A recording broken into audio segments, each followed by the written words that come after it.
Welcome! Today we're going to learn how to install your Brother MFC-J12W on a USB-connected computer. This video will cover multiple models and operating systems. Even though your machine may not match the model on the screen, the overall process will be the same.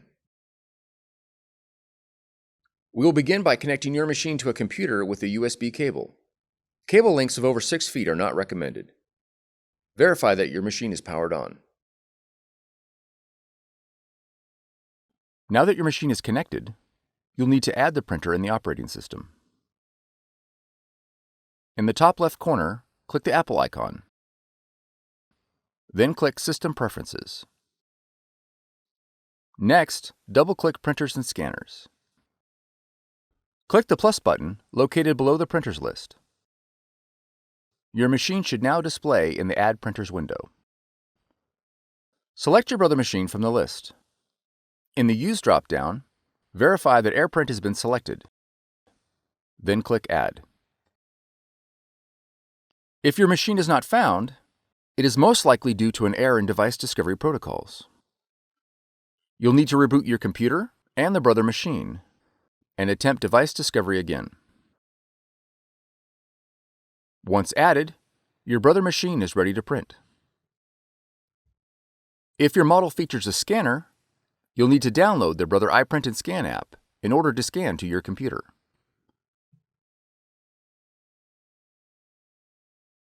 From the Finder, navigate to Applications, and then App Store.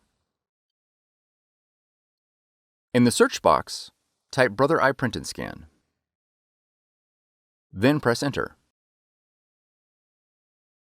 On the listing for iPrint&Scan, click Get or the cloud icon. After the download is complete, click Open. Click OK on the privacy agreement, and then click Select your machine. Verify the connection is set to USB. Select your model, then click OK. Click OK again. All the functions your machine supports will be displayed in the iPrint&Scan window. You are now ready to scan and print. For more tutorials, FAQs, and videos, visit us at brother-usa.com/support. If you found this video helpful, be sure to subscribe. Thank you for choosing Brother.